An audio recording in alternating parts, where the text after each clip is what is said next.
Hadirin dan hadirat rahimakumullah, Assalamualaikum warahmatullahi wabarakatuh. Alhamdulillah, kita bersyukur kehadirat Allah Azza wa Jalla. Berkat taufiknya kita dapat berhimpun sekali lagi dalam majlis ilmu yang topik pembahasan kita pada pagi ini termasuk salah satu topik terpenting setelah syirik. Syirik paling bahaya, tapi sebenarnya bagi orang yang faham Islam, yang kedua bahaya setelah syirik adalah bid'ah. Ini yang sungguh banyak dalam masyarakat Islam, termasuk Nusantara, yang terlepas pandang. Malah ada yang mendakwa bid'ah-bid'ah tertentu membuat ibadatnya menjadi lebih sempurna. Padahal bid'ah boleh mengakibatkan amal ditolak. Dia rubah menjadi dengan penambahan yang tidak ada dari Rasul, kononnya membuat ibadatnya lebih afdal. Nah, hadirin dan hadirat, sebagai landasan pembahasan kita tentang bahaya bid'ah, sila ikuti hadis sahih riwayat Imam Muslim berikut: Man ahdatsa fi amrina hadza ma laisa minhu fahuwa raddun. Wa fil hadits alladhi rawahu Muslim wa syarrul umuri muhdatsatuha wa kullu bid'atin dhalalah. Barang siapa yang mengada-adakan perkara baru dalam urusan kami ini, apa yang bukan daripadanya, maka ia ditolak. Dan dalam hadis lain riwayat Imam Muslim, seburuk-buruk perkara ialah mengada-adakan perkara baru, dan tiap-tiap bid'ah adalah sesat. Hadis riwayat Imam Muslim. Syarah al-hadis. Dulu Ustaz pernah sebut ayat Quran dan hadis sama-sama ada terjemahan. Cuma melalui terjemahan saja kita tidak begitu faham, sehingga perlu kepada tafsir untuk Al-Quran, sehingga perlu kepada syarah untuk hadis. Hadis namanya syarah, ayat Quran namanya tafsir. Syarah al-hadis. Bid'ah menurut bahasa sesuatu yang direka baru tanpa contoh sebelumnya. Itu sebabnya kalau Ustaz boleh tambah, nanti kita akan belajar salah satu nama Allah, Al-Badi'. Tolong ulang, Al-Badi'. Itu sebabnya kita memohon kepada Allah selalu memanggil Ya Badi'as samawati wal ardh, wahai yang mencipta langit dan bumi. Badi maknanya mencipta, Khalik juga mencipta. Tapi Badi punya kelebihan yang tidak digunakan untuk Khalik. Apa dia? Allah sebagai pencipta jolong-jolong kali. Faham makna jolong? Yang tidak ada contoh sebelumnya. Langit dan bumi tidak ada contoh sebelumnya. Allah cipta, maka Allah dipanggil Al-Badi', mencipta sesuatu yang baru yang sebelumnya tidak ada contoh. Boleh faham? Oleh sebab itu, bila kita mengada-adakan dalam urusan baru, dalam urusan agama, tidak ada contoh perkara itu di zaman Rasul dan sahabat, dipanggil bid'ah.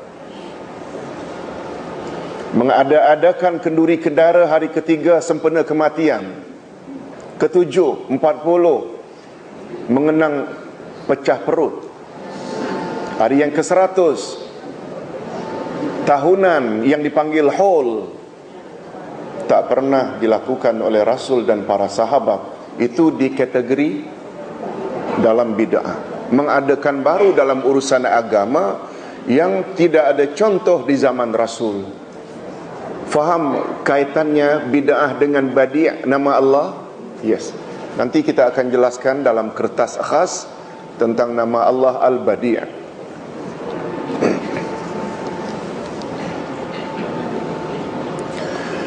Adapun bid'ah menurut agama atau syarak, mengada-adakan perkara baru dalam agama yang bercanggah dengan Al-Quran dan As-Sunnah, dan mencipta suatu amalan tanpa dalil dengan niat taqarrub, mendekatkan diri, dan ta'abbud, beribadat kepada Allah.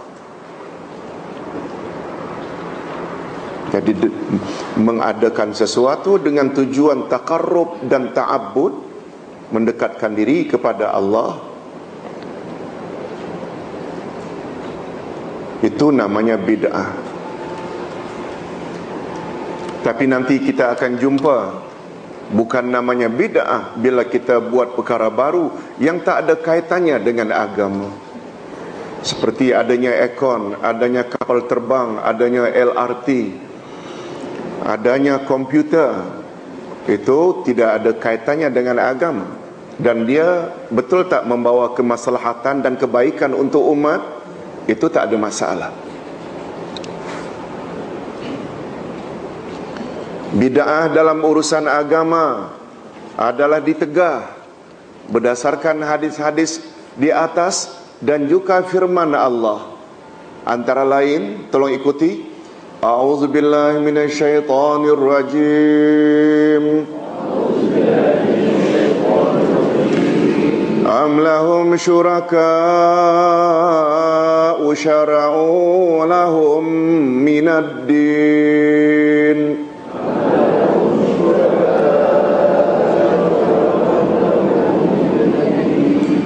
Syara'u lahum minad din ma lam ya'zam bihillah.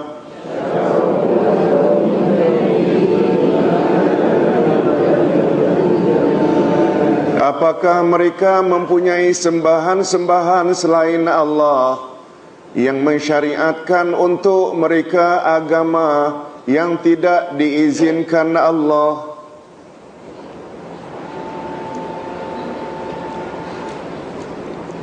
Jadi Allah Subhanahu wa ta'ala larang siapapun membuat syariat baru tanpa izin Allah. Itu sebabnya Nabi Muhammad sallallahu alaihi wasallam, walaupun beliau sebagai pendakwah, penyampai, senantiasa diiringi dengan biiznillah. Tolong ikut ayat 45-46 dari surat Al-Ahzab yang menyebut 5 peranan utama Nabi Muhammad sallallahu alaihi wasallam.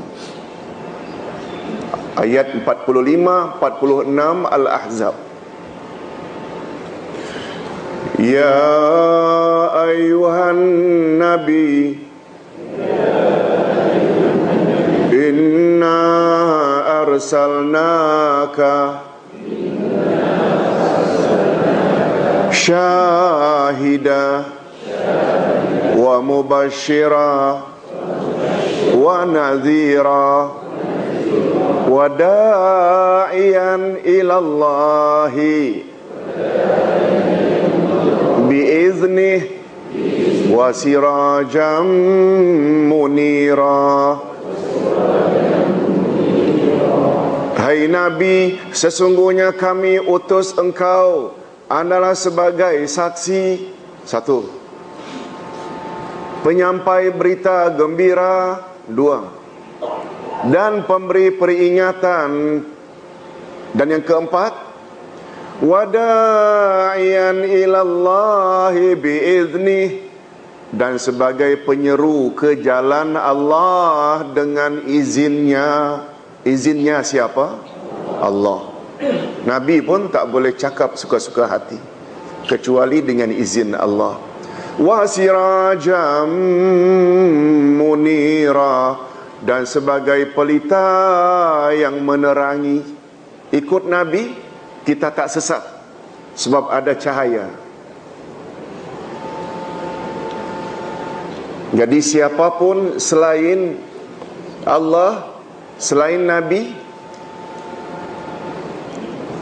dia berhala kah, dia tuan guru kah, dia bernama wali Allah kah, dia tak ada hak, tidak ada otoriti untuk membuat syariat baru.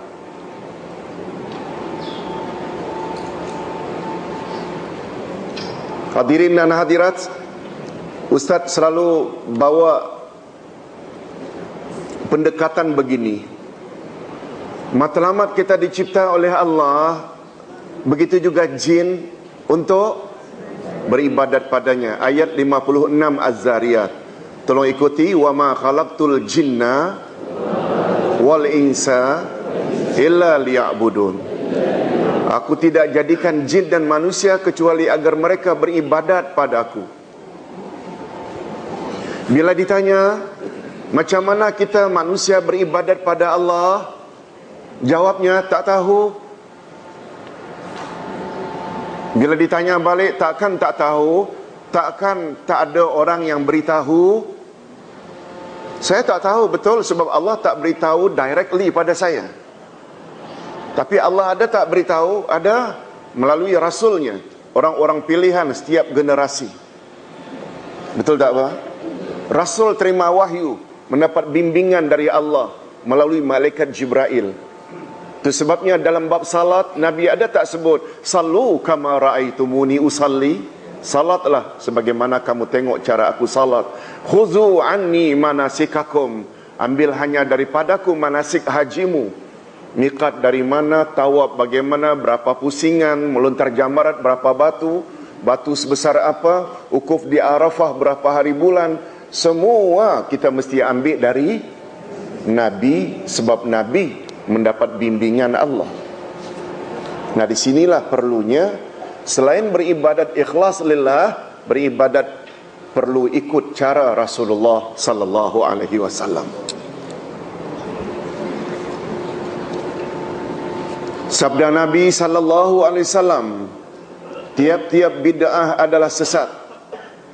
Dalam hadis di atas, menolak dakwaan orang yang membagikan bid'ah kepada bid'ah yang baik hasanah, kepada bid'ah buruk sayyi'ah.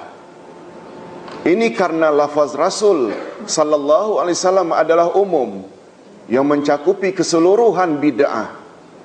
Dan kaedah ilmu usul menetapkan sesungguhnya umum kekal dengan keumumannya sehingga datang dalil mengkhususkannya. Umum kekal dengan keumuman lafaznya sehingga datang dalil yang mengkhususkannya. Boleh faham? Yes, itu kaedah. Nah, kita ingin cari punca bid'ah. Banyak dibuat ni, puncanya apa? Sebabnya apa?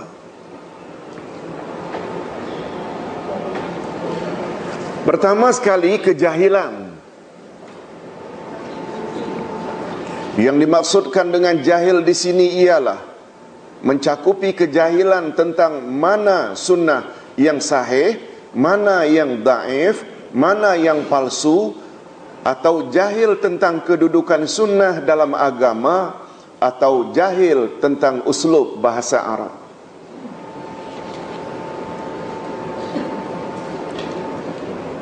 Sebelum Ustaz baca ini, Ustaz nak sebut sedikit. Ketika membentangkan satu kertas kerja di Perlis 4-5 hari yang lalu, di bawah tajuk Ummatan Wahidah, umat yang satu, mengapa jadi berpecah belah? Imam Ibn Taymiyah menyebut dalam kitabnya Iqtida'u Siratil Mustaqim,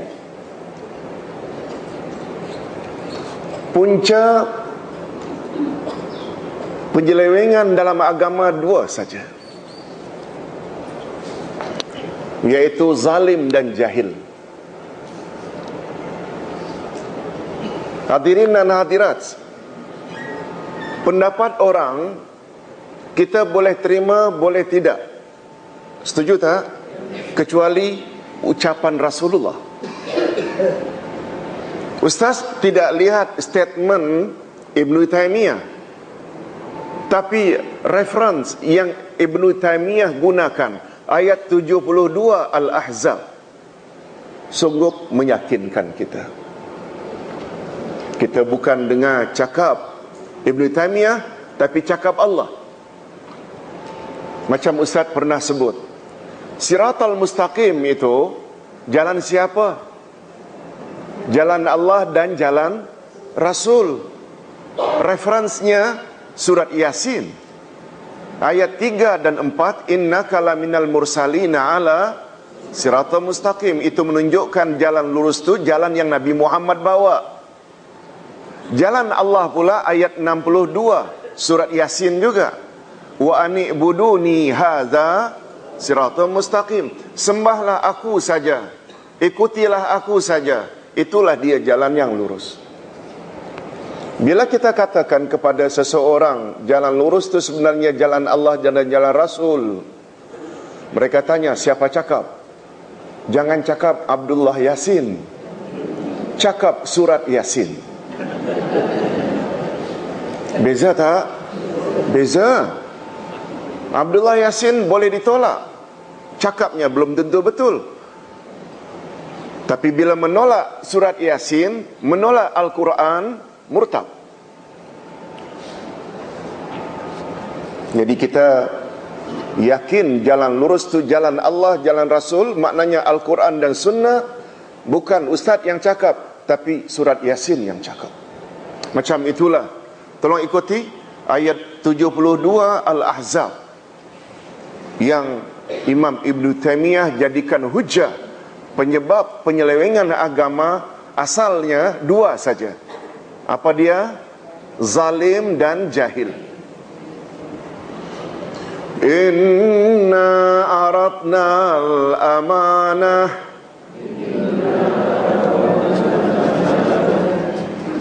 ala samawati wal ard wal jibal fa abaina an yahmilnaha wa ashfaqna minha wa hamalaha al-insan innahu kana zaluma jahula. Sesungguhnya kami pernah tawarkan amanah ini pada langit, bumi dan gunung ganang. Lalu ketiga-tiga makhluk besar itu enggan memikul amanah karena bimbang tak dapat melaksanakannya. Amanah di sini maknanya tugasan-tugasan agama, suruhan dan larangan. Salatlah, puasalah, jangan tutup, jangan rasuah, jangan tutup aurat. Ibu-ibu ini tunggu saja salah Ustaz. Jangan berzina, jangan berjudi. Betul tak itu tugasan-tugasan agama, suruhan dan larangan? Syarak. Amanah sama dengan syarak. Lalu ketiga-tiga makhluk besar itu, langit, bumi, gunung ganang, menolak, enggan menerimanya karena bimbang tak dapat melaksanakannya. Dulu Ustaz ada sebut, enggan dalam Quran ada dua. Tolong ikuti, enggan takabur, enggan tawadhu. Enggan takabur itu iblis. Tolong ikuti, usjudu li Adam fasajadu illa iblis aba wastakbara wa kana minal kafirin. Sujudlah kamu sekalian kepada Adam. Semuanya sujud kecuali iblis. Dia enggan dan dia takabur. Aba wastakbara, dia enggan dan dia takabur. Maknanya motif yang mendorong dia enggan sujud adalah sombong. Beza tak dengan langit, bumi, gunung, ganang ketika Allah offer amanah atau agama lalu mereka enggan. Wa ashfaqna minha, mereka bimbang tidak dapat melaksanakannya. Ini namanya enggan tawadhu. Wa hamalahal insan, setelah ketiga-tiga makhluk besar tadi enggan memikul amanah karena bimbang tidak dapat melaksanakannya, lalu manusia sanggup memikulnya. Wa hamalahal insan innahu kana zaluman jahula, sungguh manusia itu zalim dan jahil. Di sini manusia ni zalim dan jahil. Cuma bila ditanya, siapa cakap begitu Ustaz?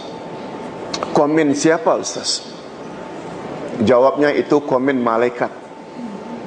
Komen, second comment. First comment, ketika Allah bercadang mencipta khalifahnya di muka bumi. Betul tak malaikat kata, untuk apa kau cipta makhluk yang hanya akan membuat kerosakan dan pertumpahan darah? Kami kan ada yang senantiasa bertasbih memujimu. Allah jawab, aku lebih tahu dari kamu, hei malaikat. Itu first comment. Setelah agama ini diserahkan pada langit, bumi, gunung, ganang, lalu ketiga-tiga makhluk besar ini enggan memikulnya karena bimbang tak dapat melaksanakannya, manusia sanggup. Dalam tafsir disebut, ketika Allah offer Adam, ya Adam, langit, bumi, gunung, ganang tak mau memikul amanah ini, engkau dan anak cucumu bersedia tak? Datuk kita pintar, dia tanya, kalau aku dan anak cucuku terima amanah ini, apa yang kami dapat? Allah jawab, jika kandungan dalam amanah ini suruhan-suruhannya kamu buat, larangan-larangannya kamu jauhi, untukmu syurga. Tapi bila kandungan amanah ini suruhan tak dibuat, larangan dilanggar, tempatmu dan anak cucumu neraka. Itu sebabnya ulama menafsirkan amanah itu agama. Betul tak amanah, betul tak agama itu suruhan dan larangan?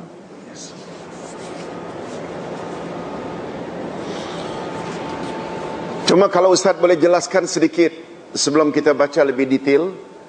Zalim lawannya adil. Dan semua kita tahu adil maknanya meletakkan sesuatu pada tempatnya. Nah, kalau begitu zalim maknanya meletakkan sesuatu tidak pada tempatnya. Kita selalu sebut, bila kita ada handphone BlackBerry, lalu ketika operate kita ambil dari Samsung punya buku panduan, iPhone punya buku panduan, tak menjadi, dia akan rosak. Betul tak? Bagi kita yakin tak, kilang yang membuatnya dia lebih tahu capacity, voltage dan macam mana cara operate. Nah, kita ni made by Allah. Allah turunkan manual untuk kita jadi selamat. Betul tak bila jadikan Quran panduan dalam hidup, bermakna kita telah meletakkan sesuatu pada tempatnya? Itu sebabnya di dalam surat Al-Ma'idah Allah berfirman, orang-orang yang tidak mau menjadikan hukum yang Allah turunkan sebagai pedoman, dia zalim. Tolong ikuti.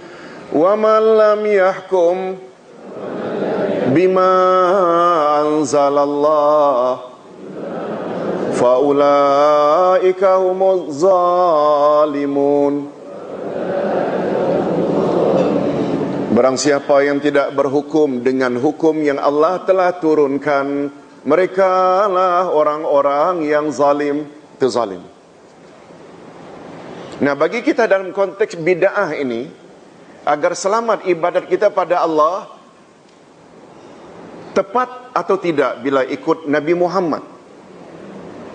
Tepat atau tidak?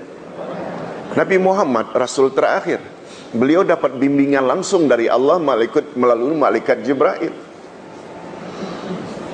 Oleh sebab itu, bila kepada kita diberitahu ini hadis sahih dari Rasulullah, cara ibadat ini begini, endah guru saya ajar lain, enggan menerima hadis yang sahih karena terikat dengan guru, bermakna dia telah meletakkan sesuatu tidak pada tempatnya. Itu yang namanya zalim.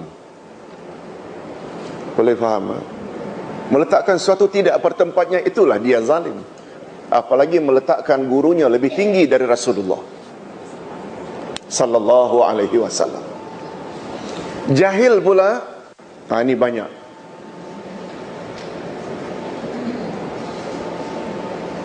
Hadirin dan hadirat rahimakumullah. Kita teruskan dengan sebab pertama dalam buku ini. Punca timbulnya bid'ah adalah kejahilan. Allah Subhanahu wa taala memberi amaran kepada orang yang bercakap tanpa ilmu. Tolong ikuti. Wala taqfu ma laisa laka bihi ilm. Inna as-sam'a wal basara wal fuad kullu ulaika kana anhu mas'ula.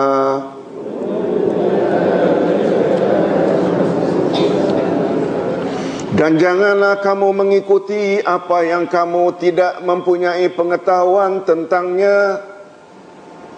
Sesungguhnya pendengaran, penglihatan dan hati, semuanya itu akan diminta pertanggungjawabannya. Jangan cakap apa yang kita tak tahu.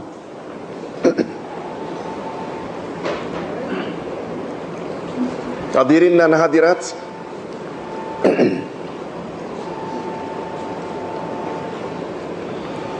Ustaz pernah sebut, dalam Quran Allah selalu sebut secara bergandengan antara sama dengan basar, dengar dan lihat. Ada yang masih ingat semuanya ada berapa kali dalam Quran disebut bergandengan sama dan basar? Ya, betul, 19 kali. Karena malam tadi Ustaz ada sebut di suatu tempat. Kebetulan yang hadir. Dari 19 kali, 17 kali daripadanya sama disebut dahulu baru penglihatan. 17 kali, hanya 2 kali basar dahulu baru sama. Memberi makna, kata ulama, walaupun kedua-dua indera tersebut, pendengaran dan penglihatan sama-sama penting bagi manusia, namun pendengaran lebih penting daripada penglihatan. Seorang doktor dari Mesir membuat analisa dalam sebuah tafsir. Di antara sama disebut dulu baru basar, menunjukkan sama mendengar lebih utama daripada melihat. Pertama, apabila wanita hamil besar, dibunyikan di luar perutnya bunyi yang keras, janin akan bergerak karena pendengarannya sudah berfungsi. Penglihatan belum. Penglihatan bila dah lahir. Yang kedua, itu sebabnya basar sama disebut dahulu, karena dia berfungsi dahulu. Yang kedua, bila baby lahir dalam keadaan boleh mendengar walaupun buta, tidak mustahil dia akan jadi orang alim. Tidak mustahil dia akan hafal Quran, al-hafiz, walaupun dia buta. Betul tak? Kita yang celik ni susah betul nak hafal Quran. Dia lebih konsentrit. Tapi sebaliknya, bila baby yang lahir dalam keadaan boleh berkata-kata tetapi peka, tetapi ia tidak dapat mendengar, peka, otomatik baby itu akan jadi insan yang bisu. Sebab pertuturan ini hasil daripada apa yang didengar. Betul tak? Nasi kata maknya, lalu dia ikut walaupun naci barangkali. Susu dia ikut walaupun cucu. Bukan cucu anu ya. Hadirin dan hadirat, nampak tak betapa pentingnya pendengaran? Itu sebabnya ketika Nabi SAW menyebut wasiat menjelang beliau wafat, apa kata Nabi? Tolong ikuti. Ittaqullah wasma'u wa ati'u walau ta'ammara alaikum abdun habasyi.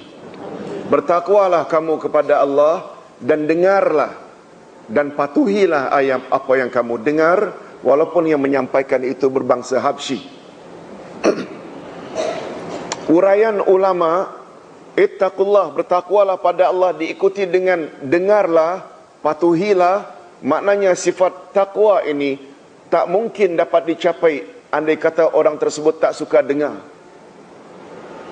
Itu sebabnya ketaatan selalu disebut setelah pendengaran. Sami'na wa ata'na, kami dengar dan kami patuhi. Itu sebabnya kita selalu sebut antara taat, amal, perbuatan dengan ilmu, mana yang kita patut dahulukan? Ilmu dahulu. Okey. Itu penyebab utama bid'ah adalah karena kejahilan. Yang kedua, mengikuti hawa nafsu. Sesungguhnya syaitan senantiasa berusaha mendorong manusia berbuat bid'ah, dan agar mereka memandangnya baik dan indah sehingga sukar untuk ditinggalkan. Lebih-lebih lagi sekiranya orang berkenaan jahil dan sangat kurang ilmunya tentang sunnah Nabi sallallahu alaihi wasallam. Allah Subhanahu wa taala mencela orang-orang yang mengikuti hawa nafsunya. Antara lain, tolong ikuti, wa man adallu mimman ittaba'a hawahu bighairi hudam minallah.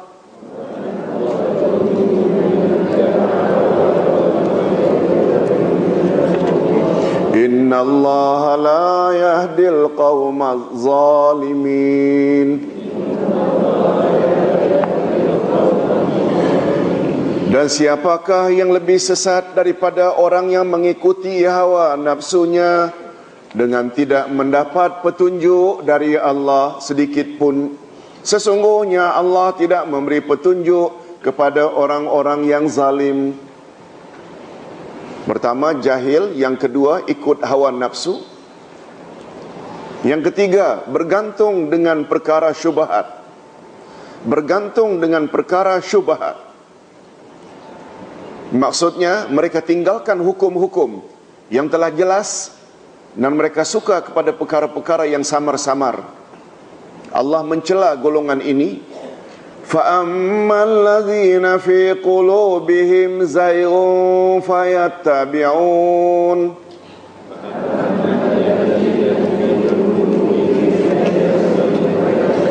فَيَتَّبِعُونَ مَا تَشَابَهَ مِنْهُ ابْتِغَاءَ الْفِتْنَةِ وَابْتِغَاءَ تَأْوِيلِهِ وَمَا يَعْلَمُ تَأْوِيلَهُ إِلَّا اللَّهُ.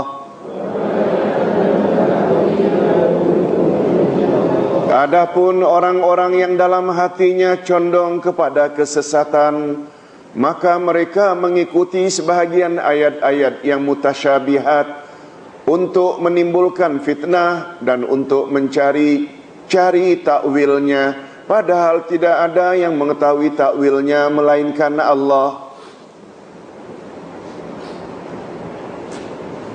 Rasul sallallahu alaihi wasallam menjelaskan hadis ayat di atas dengan sabdanya, riwayat Bukhari Muslim, tolong ikuti, fa idza ra'aitumul ladzina yattabi'una ma tashabaha minhu fa ulaikal ladzina sammallahu fahzaruhum.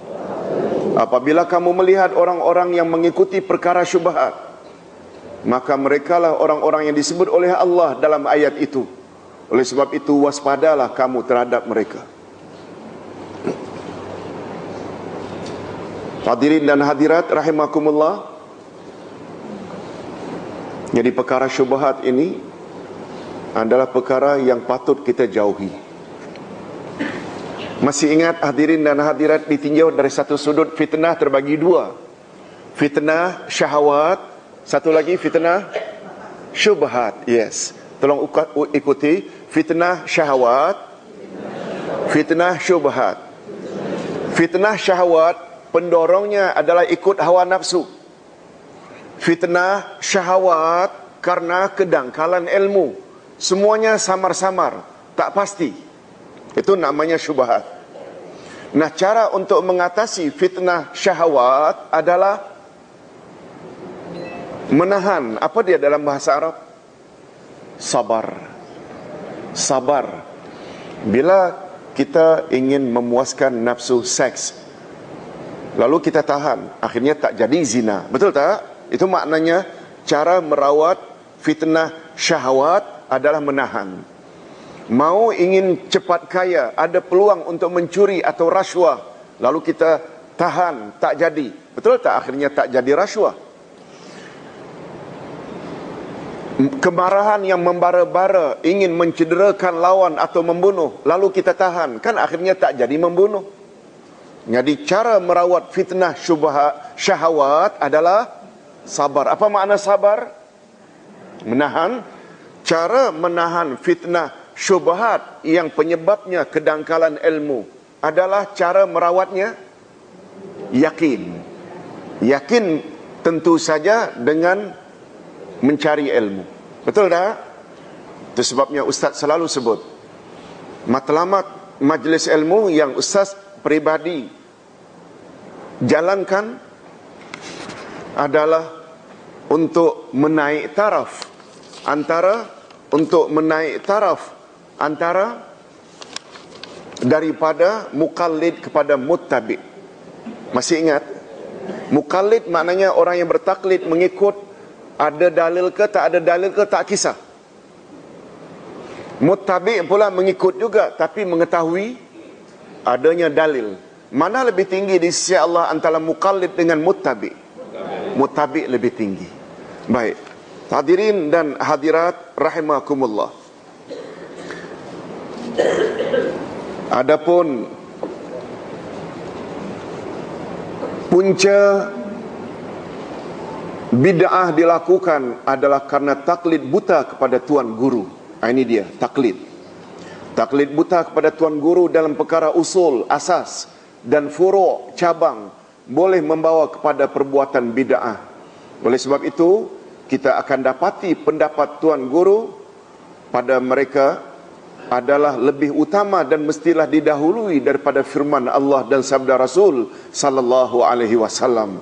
Na'udzubillahi min dzalik. Bahkan ada di antara mereka yang melampaui batasan sehingga berkeyakinan bahawa tuan guru mereka itu maksum, tidak pernah salah atau keliru.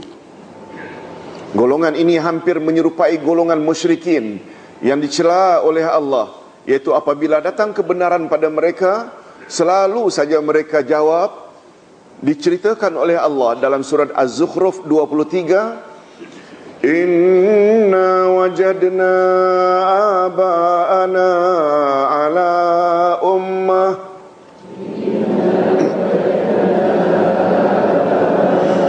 wa inna ala atharihim muqtadun. Sesungguhnya kami mendapati bapa-bapa kami menganut suatu agama, dan sesungguhnya kami adalah pengikut jejak-jejak mereka. Inilah yang membuat akhirnya musyrikin itu ditutup oleh Allah hati mereka. Hadirin dan hadirat, yang kelima tak kurang juga punca tersebarnya bid'ah, ulama membisu. Jika ulama dan para pendakwah diam membisu dan tidak menegakkan amar ma'ruf nahi mungkar, niscaya akan tersebarlah bid'ah sehingga manusia awam akan mengira itulah dia agama, karena para ulama tidak menegur dan mengingatinya. Malah ulama pula buat. Jadi followers ini, pengikutnya ikutlah. Alasan mereka apa? Ustaz, mengapa kata bid'ah? Ustaz itu saja buat, orang alim itu saja buat. Allah Subhanahu wa taala memberi amaran keras dalam firman-Nya, Al-Baqarah 159, Innal ladzina yaktumuna ma anzalna minal bayyinati wal huda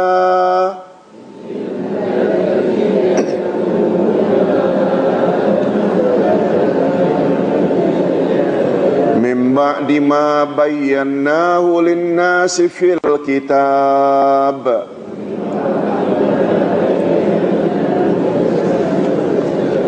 Ulaika yal'anuhumullah wa yal'anuhumul la'inun. Sesungguhnya orang-orang yang menyembunyikan apa yang telah kami turunkan berupa keterangan-keterangan yang jelas dan petunjuk setelah kami menerangkannya kepada manusia dalam Alkitab, mereka itu dilaknat Allah dan dilaknat pula oleh manusia atau makhluk yang dapat melaknati. Allahu Akbar. Itu sebabnya dalam satu hadis sahih Rasulullah sallallahu alaihi wasallam bersabda, Allah melaknat sesiapa yang melindungi pembuat bid'ah. Oleh sebab itu, jangankan melindungi, kita beri peluang dia ceramah tempat kita, padahal yang diceramahkan itu penuh bid'ah, khurafat, syirik. Itu bermakna kita telah bertolong-tolong di dalam dosa. Ada tak dalam Quran kita dilarang bertolong-tolong dalam perkara dosa? Tolong ikuti, wa ta'awanu 'alal birri wat taqwa wa la ta'awanu 'alal ismi wal 'udwan. Bertolong-tolonglah kamu di dalam kebaikan dan takwa, jangan kamu bertolong-tolongan dalam perkara dosa dan permusuhan. Hadirin dan hadirat, setelah kita tahu 5 punca mengapa terjadinya bid'ah, nah, untuk lebih meyakinkan supaya perkara ini dijauhi, kita juga perlu tahu keburukan-keburukan bid'ah dan keburukannya.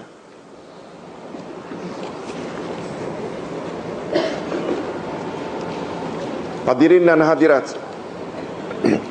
hati kita akan terdorong untuk buat sesuatu bila ada fadilat. Betul tak? Dan kita akan senantiasa terdorong untuk menjauhi bila perkara itu berbahaya. Ustaz buat contoh. Hadis sahih riwayat Imam Bukhari. Man sarrahu an yutala fi umrihi aw yusa'a lahu fi rizqihi falyasil rahimah. Siapa yang ingin agar umurnya dipanjangkan Allah dan rezeki dimurahkan, hendaklah dia menghubungkan silaturahim. Besar tak fadilatnya silaturahim? Nah, pada masa yang sama kebalikannya pula, la yadkhulul jannah qati'ur rahim. Tak akan masuk syurga orang yang memutuskan silaturahim. Betul tak? Dengan amaran tersebut membuat kita akan senantiasa menghubungkan silaturahim. Betul tak? Malah andai kata orang kaum kerabat cuba nak memutuskan silaturahim pun, kita akan hubungi juga. Biarlah kalah di dunia tapi menang di akhirat. Macam mana menang di akhirat, Ustaz? Orang tak memutuskan silaturahim, kita kontak juga dia walaupun dia benci. Pernah ingat hadis tu? Kata Nabi, di akhirat nanti, di dalam syurga, ada sekelompok manusia dalam syurga setaraf dengan para nabi, padahal dulu di dunia mereka bukan nabi. Lalu sahabat bertanya, siapa mereka ya Rasulullah? Mereka adalah orang-orang yang ingin memutuskan silaturahim dengannya, tapi dia pula tak kisah, tetap mau menghubungkan silaturahim dengannya. Dia adalah orang-orang yang dianiaya, tapi dia suka memaafkannya. Dia adalah orang yang lain tidak suka memberinya, tapi dia suka memberi orang lain. Hadirin dan hadirat, setuju tak kalau Ustaz katakan semua itu berat belaka? Betul tak? Cakap memang senanglah. Itulah pula ganjarannya, setaraf dengan para rasul, padahal mereka bukan rasul. Ini sekedar gambaran fadilat.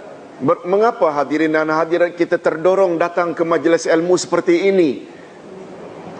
Barangkali kita ingat, siapa sungguh-sungguh pergi ke majlis ilmu, niscaya Allah akan mudahkan baginya jalan ke syurga.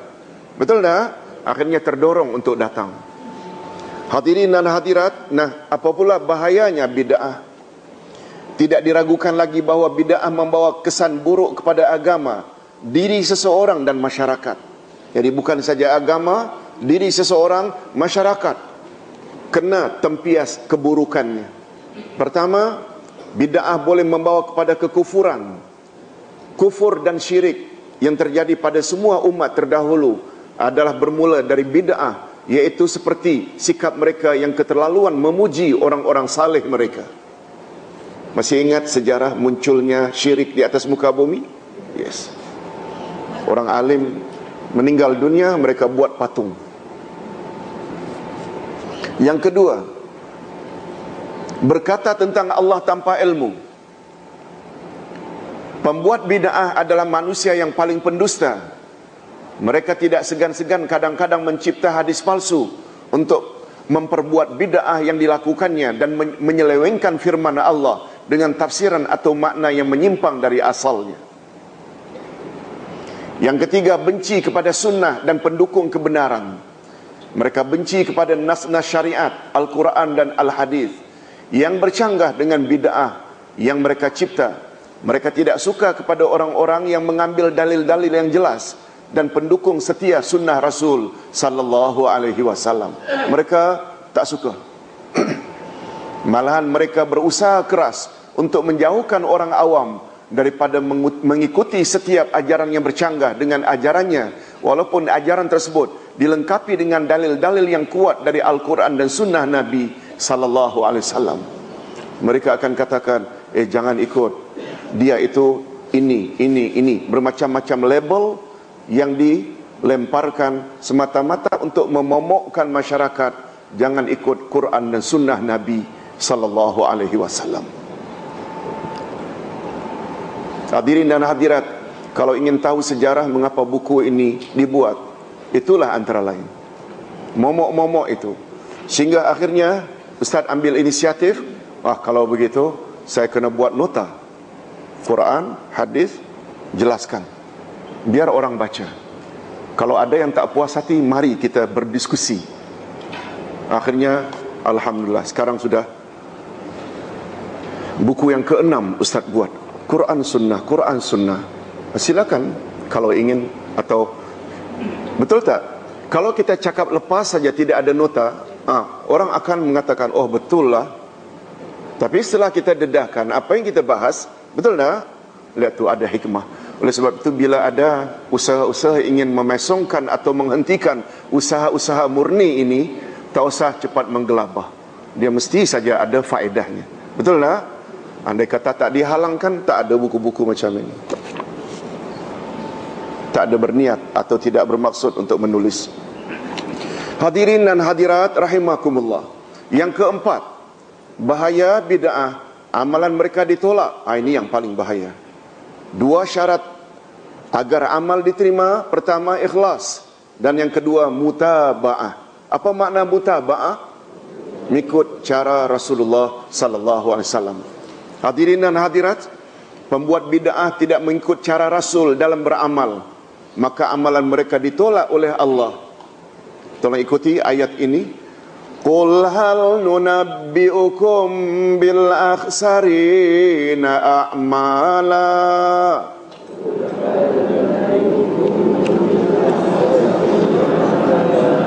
Alladzina dhalla sa'yuhum fil hayatid dunya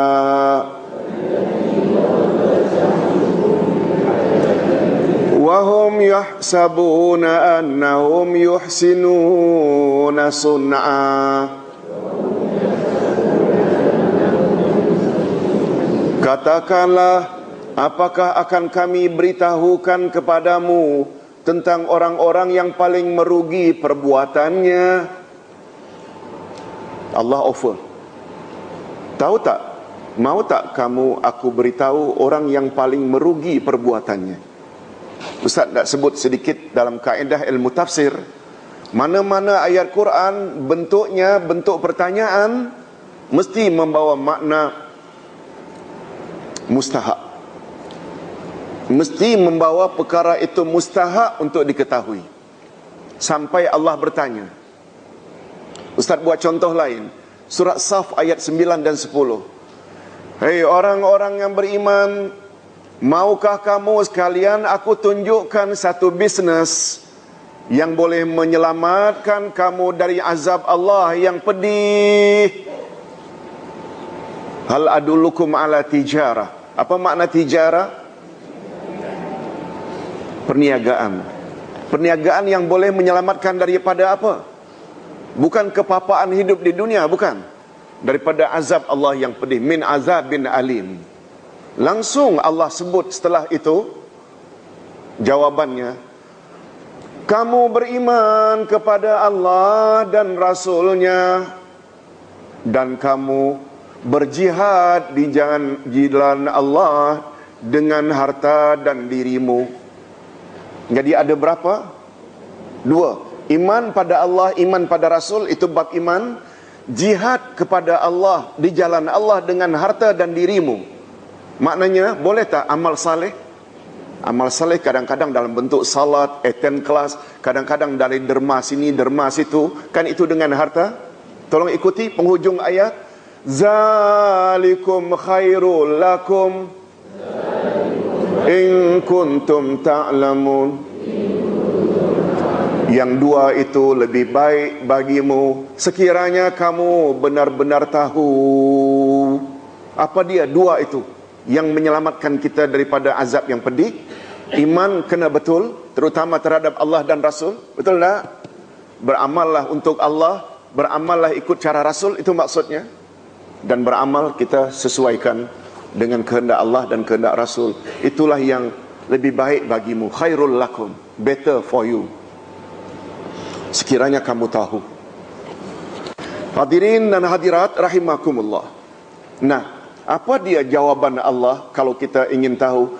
Yaitu orang-orang yang telah sia-sia perbuatannya dalam kehidupan dunia ini, sedangkan mereka menyangka bahawa mereka berbuat sebaik-baiknya.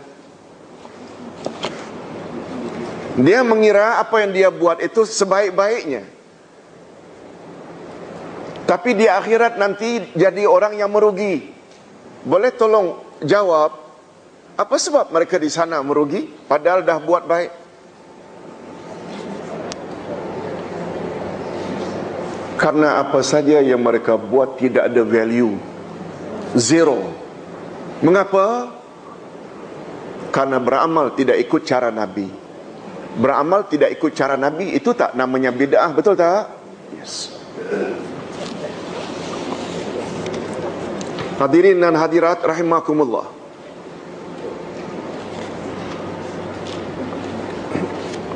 Itu sebabnya semalam Ustaz berpesan kepada jemaah di Kelab Sultan Sulaiman Kampung Baru. Kebetulan kami belajar akidah. Ustaz kata, seharusnya umat Islam jangan baca buku salat dulu, puasa, zakat, haji. Baca dulu buku 2 kalimah syahadat.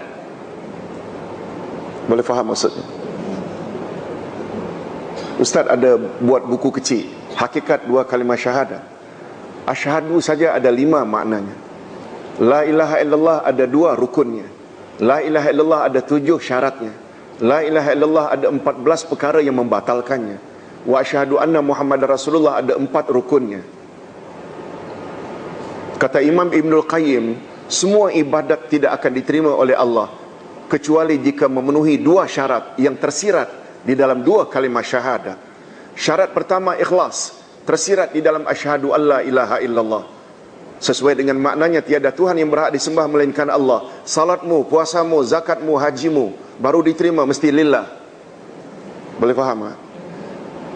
Satu lagi syarat tersirat di dalam asyhadu anna Muhammadar Rasulullah, iaitu ikut cara Muhammad. Salat ikhlas macam mana pun, puasa, haji, umrah berkali-kali, bila tidak ikut cara ibadat cara Rasulullah, tolak. Betul tak? Sementara kita lihat di mana-mana kedai buku di Nusantara berlambak kitab-kitab tentang ibadat, tapi kurang tentang akidah. Betul tak urutan dalam rukun Islam 2 kalimah syahadat dahulu, baru salat, puasa, zakat, haji? Kita tahu yang bawah ni 2, 3, 4, tapi tak tahu yang pertama. Itu sebabnya mengapa umat Islam di Nusantara ibadat banyak, masih buat syirik. Karena apa? La ilaha illallah tak mantap. Ibadat banyak, masih buat bid'ah. Mengapa? Karena Muhammad Rasulullah tak mantap, tak faham. Minta maaf, macam marah saja Ustaz. Memang betul, betul tak? Atau Ustaz saja yang mendakwa? Betul tak? Nabi Muhammad tahun yang ke-12 setelah jadi Rasul baru ada ibadat pertama, salat, sempena Isra' Mi'raj. Apa 12 tahun pertama yang Nabi buat? Mantapkan piling bangunan Islam itu dengan akidah La ilaha illallah Muhammad Rasulullah. 12 tahun pertama, lebih daripada separuh dakwah Nabi kepada akidah. Betul tak? Dakwah Nabi 23 tahun, 12 pertama akidah sahaja. Belum ada salat, belum ada puasa, belum ada zakat, belum ada haji.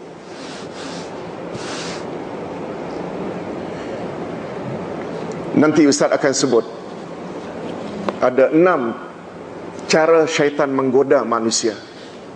Dari 6 itu secara berturut-turut. Yang pertama sekali, syaitan mahu kita buat syirik. Yang kedua, tak dapat orang itu disyirikkan, baru dia berubah kepada suruh orang itu buat bid'ah.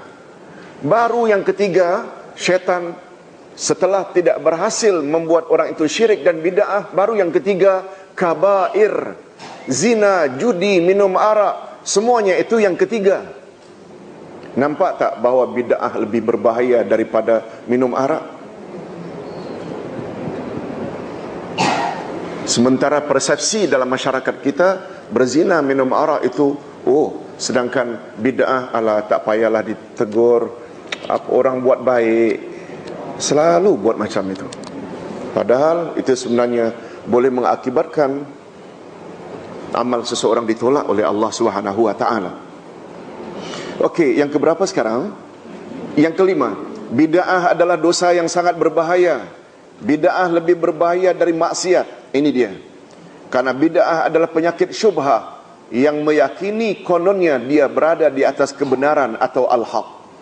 Sedangkan maksiat adalah penyakit syahwat, nafsu, yang pelakunya mengetahui bahawa dia di pihak yang salah. Oleh sebab itu, taubat dari orang yang berbuat maksiat adalah lebih diharapkan daripada orang yang berbuat bid'ah. Ustaz jelaskan sedikit. Imam Asy-Syafi'i berkata, bid'ah lebih berbahaya daripada dosa-dosa besar lainnya selain syirik. Ketika beliau ditanya mengapa begitu, orang alim, Syafi'i jawab, bila orang berzina, minum arak, berjudi, membunuh, dia tahu itu dosa. Betul tak? Biasanya dia tahu. Dia minum, dia tahu arak itu haram. Sementara orang yang berbuat bid'ah senantiasa mengatakan penambahan di sana sini yang dia buat, yang tidak ada contoh dari Rasul, membuat ibadatnya menjadi lebih sempurna. Lebih afdal lah kita tambah ini, lebih afdal lah kita tambah ini. Oleh sebab itu kata beliau, tobat sangat diharapkan dari orang yang buat dosa karena dia tahu itu dosa. Dan jangan harap akan tobat orang yang buat bid'ah, sebab dia senantiasa mengatakan apa yang dia tambah itu menjadi lebih better daripada tak tambah. Boleh faham tak?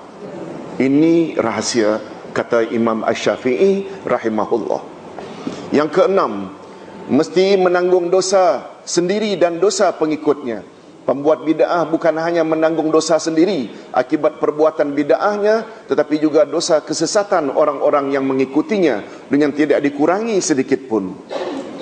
Dia mesti menanggung demikian karena dia bukan sahaja sesat, tetapi juga menyesatkan orang lain. Wal'iyadzubillah. Allah berfirman, tolong ikuti satu ayat Quran, satu hadis Nabi tentang bahaya ini. Wahum yahmiluna awzarahum ala zuhurihim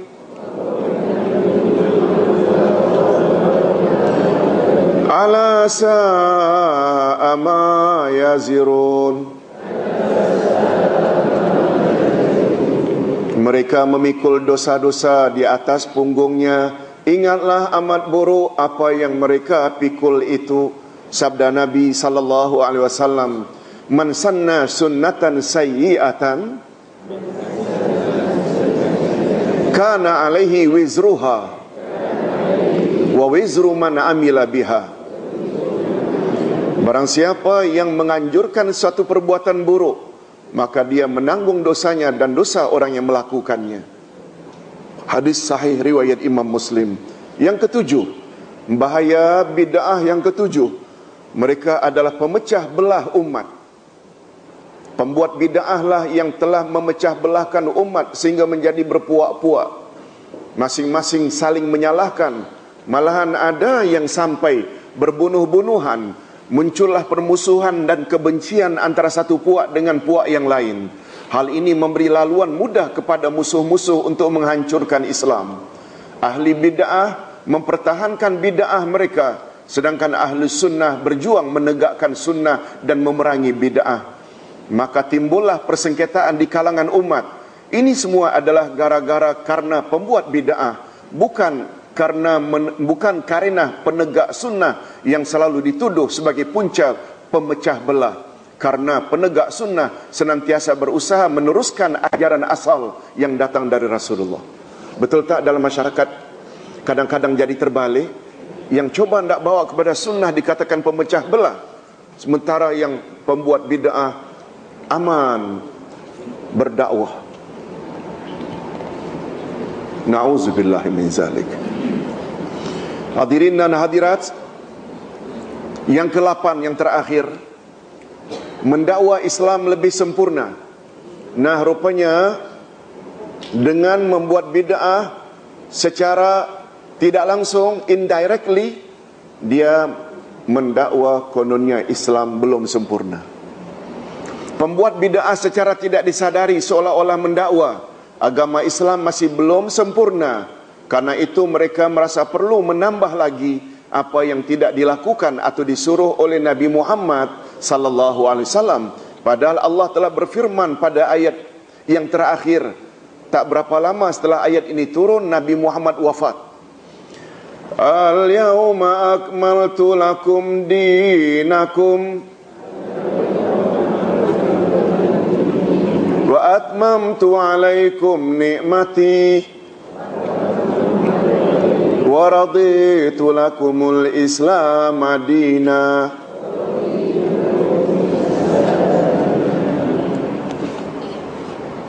Pada hari ini telah kusempurnakan untuk kamu agamamu dan telah kucukupkan kepadamu nikmatku dan telah kuredai Islam itu jadi agama bagimu.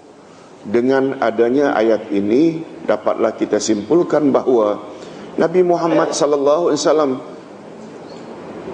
diwafatkan oleh Allah setelah agama Islam ini sempurna. Kalau sempurna, untuk apa lagi kita tambah-tambah? Tidak buat apa yang Nabi suruh saja, kita mampu tak buat semuanya?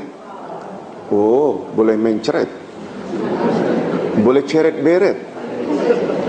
Kalau semua yang Nabi suruh kita buat.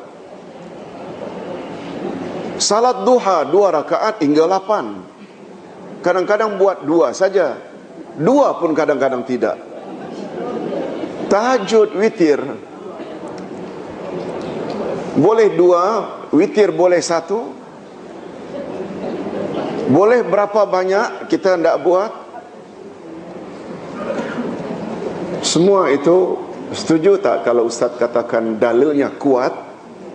Yang itu dalilnya kuat saja kita tak buat, mengapa kita mesti tambah-tambah yang lain? Nah hadirin dan hadirat, terakhir, jalan yang selamat, jalan yang betul lagi tepat untuk mencapai kejayaan tidak lain mestilah berpegang teguh dengan Al-Quran dan As-Sunnah serta menjauhi segala bentuk bid'ah. Allah Subhanahu wa taala berfirman dalam hal ini, wala takunu kalladzina tafarraqu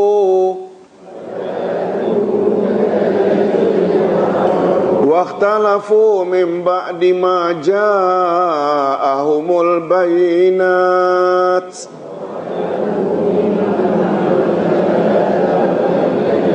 wa ulaika lahum adzabun azim. Dan janganlah kamu menyerupai orang-orang yang bercerai-berai dan berselisih sesudah datang keterangan yang jelas kepada mereka.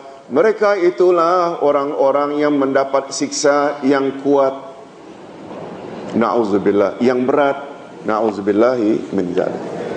Hadirin dan hadirat, ada poin penting yang Ustaz tidak sebut di sini. Semua bid'ah adalah sesat. Kita tidak setuju adanya pembahagian bid'ah, ada hasanah, ada baik, ada tidak baik. Semuanya sesat. Sebab dalam kaedah bahasa, kullu yang maknanya semua, bila disandarkan pada mana-mana noun, isim, dia membawa makna seluruh jenis yang disandarkannya. Ustaz buat contoh firman Allah, kullu nafsin dha'iqatul maut. Apa makna? Semua yang bernyawa akan merasakan mati. Adakah yang bernyawa yang tak mati? Itu peranan kullu. Semua mati kecuali Allah, itu saja.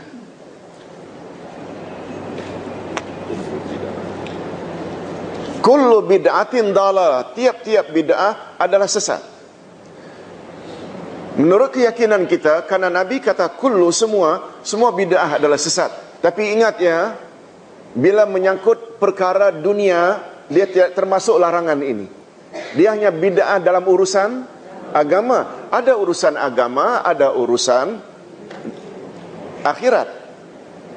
Ada urusan agama, ada urusan dunia.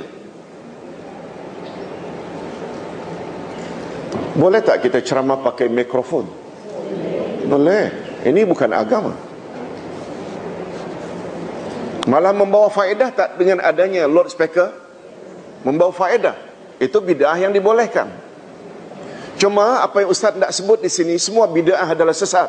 Cuma kadar kesesatan tidak sama. Itu sebabnya mungkin ada yang ingin catat, bid'ah terbagi dua.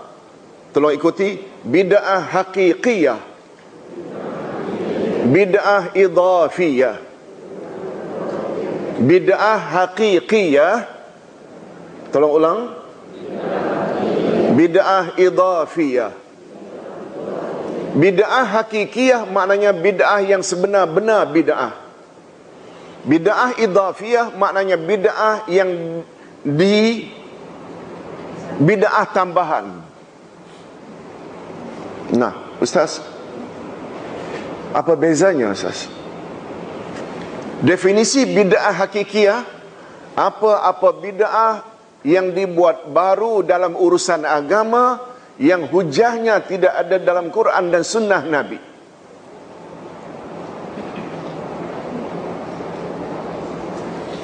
Para ulama membuat contoh antara lain, bila ada kematian, kuburan dibuat bangunan, dikasih kelambu, dikasih pagar grill, dikasih lilin, dikasih kubah. Ada tak dalam Quran dan sunnah Nabi suruh? Malah yang ada dari Nabi justru dilarang. Jangan menembok kuburan. Menembok maknanya kita konkret. Kalau sekedar galangan di atas boleh tak? Yang boleh dicabut-cabut, tidak pemenan boleh tak? Boleh, untuk menandakan itu kuburan. Itu di antara contoh bid'ah hakikiyah. Awak bila nak baca surat Yasin, awak kena minta dulu izin pada khadam Yasin tahu. Yasin pula ada khadam, minta izin nak baca. Termasuk tak bid'ah hakiki? Dalilnya tak ada dalam Quran, tak ada dalam hadis. Itu namanya bid'ah apa? Bid'ah idhafiyah. Ini yang paling banyak dalam masyarakat. Bid'ah tambahan, definisinya mana-mana bid'ah yang direka-reka baru, yang dalilnya ada dalam Quran dan Sunnah, tetapi ditambah di sana sini. Zikrullah, ada tak dalil anjurannya dalam Quran? Ayat 41 Al-Ahzab, tolong ikuti. Ya ayyuhalladzina amanu zkurullah zikran katsira. Hei orang-orang beriman, berzikirlah kepada Allah dengan zikir yang banyak. Quran. Nabi SAW bersabda, jangan hendaknya kering bibirmu daripada zikrullah.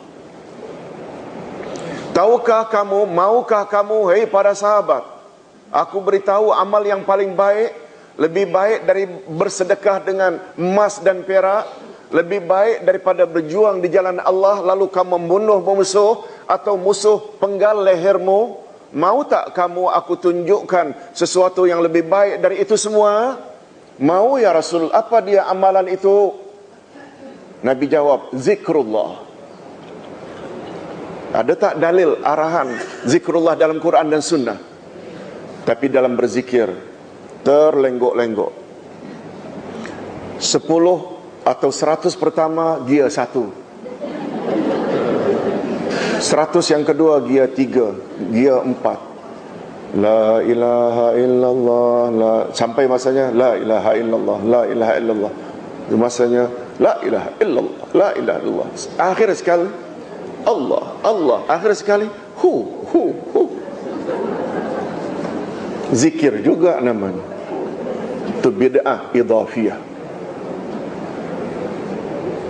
Nabi suruh tak kita bersalaman, laki-laki dengan laki-laki, wanita dengan wanita, atau kaum kerabat, yang bila kamu bersalaman akan jatuhlah dosa-dosa kamu. Ada tak suruhan kita bersalaman bila bersua? Apalagi lama tak berjumpa. Tetapi kita create amalan baru. Selesai salat, doa bersama, berbaris bersalaman dengan imam. Itu tambahan baru yang tak datang dari Rasul sallallahu alaihi wasallam. Ibu-ibu dan bapak sekalian, di antara bid'ah hakikiyah dengan idhafiyah, mana yang lebih berbahaya?